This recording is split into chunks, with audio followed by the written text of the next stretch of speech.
Sales burnout is real, and it is a growing problem that poses significant risk to sales professionals across the industry. Sales burnout is caused by a combination of factors including long hours, high-pressure sales environments, and unrealistic sales targets. While sales professionals are often driven to succeed in their roles, this pressure can lead to serious mental health issues. In this video, I'll explain the causes, signs, and consequences of sales burnout, as well as what you can do to prevent it.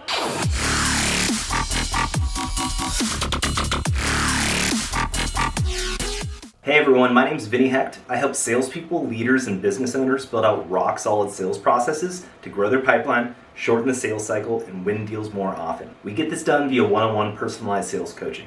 Now let's jump into things. At a time when sales professionals are facing increasing pressure to meet sales targets and navigate uncertain and complex sales environments, it can be easy to fall victim to sales burnout. However, by understanding the risks and symptoms of sales burnout and taking the steps to prevent it, you can maintain your mental health and continue being successful in sales. So what exactly is sales burnout and what are the main causes? Sales burnout is a condition that results from excessive stress and pressure in sales roles. There are many different factors that can contribute to this. Some are external, some are internal. Some external or job-related causes include working long hours, high-pressure sales environments, poor sales management and leadership, or unrealistic sales targets. Some internal or personal causes that can contribute to burnout stem from your lifestyle choices. These include lack of exercise or healthy eating, drug use, toxic relationships, unmanaged stress, or lack of self-care or personal development. Regardless of the cause, sales burnout can have serious consequences for sales professionals. So now that we have a better understanding of what sales burnout is and its causes, let's take a look at some common symptoms. The symptoms of sales burnout can vary from person to person, but some common signs include mental exhaustion, physical fatigue, irritability, feelings of hopelessness and pessimism, difficulty concentrating, and restlessness. If you're experiencing any of these symptoms, that should be a warning sign to you. It's important to take steps to manage these things before they become too severe. Now let's run through a little thought experiment or a diagnostic test, if you will. When you open up your email and see a bunch of unanswered emails, does a feeling of dread come over you to the point where you don't even respond? You're probably burning out. Or when you see an incoming call from a prospect or an existing customer, instead of picking it up and taking care of business, you let it go to voicemail and tell yourself, I'll deal with it tomorrow. You're probably burning out. Or how about if you start losing your attention to detail? You're becoming cynical, not sourcing new opportunities, taking off more work than usual, chronically fatigued, becoming angry with teammates, losing interest, not pursuing professional development, feeling agitated with work tasks, or just straight up not having fun selling anymore. Well, gosh darn it, you might be burning out. While sales burnout can be a difficult condition to deal with, there are several things you can do to prevent it and maintain your mental health. One of the best things that I've ever done to mitigate burnout is to focus on my whole health.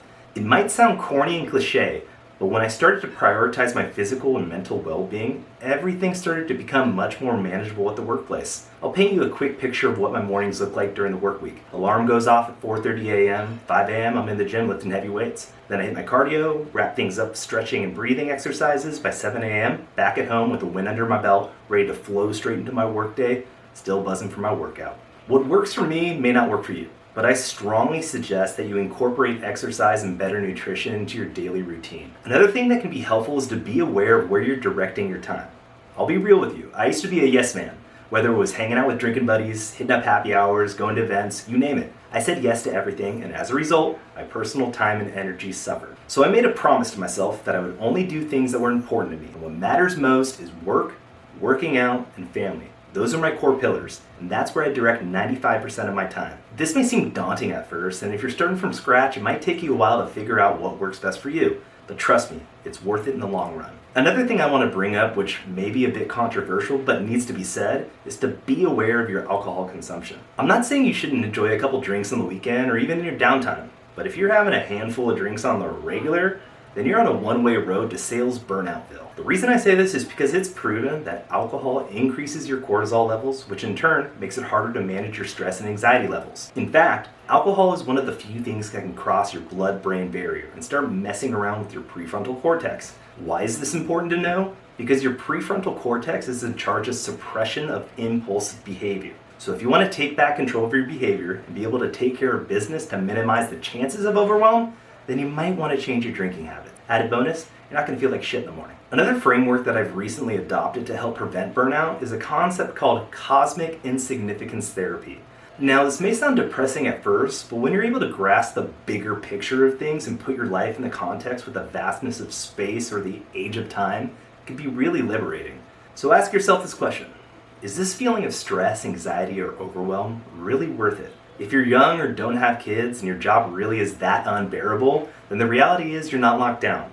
Leave and go somewhere else. Down the road when you're older, you'll realize you were just wasting time worrying about things that really don't matter. Life is funny because you don't end up making it out alive. So if you're experiencing sales burnout or are worried about developing it, remember, there's no one-size-fits-all solution. The key is to be proactive about managing your mental health and well-being and take steps to protect your overall health and happiness. With the right tools, strategies, and support, you can continue thriving in sales for many, many years to come. Speaking of support, I'm doing something that I've never done before, and I think it's going to be really beneficial for you. I just launched a community for people who are serious about taking their sales skills to the next level. There's no cost to join this community, and it's open to both sales newbies and veterans. Its purpose is to not only learn from me, but from people like you and me who are in the trenches with similar goals, running into similar challenges. This is where I'll be spending most of my time, and it's an opportunity to engage directly with me and your peers. If you're serious about taking your sales skills to the next level, click the link in the description of this video to join the sales community for closers, and I'll see you there.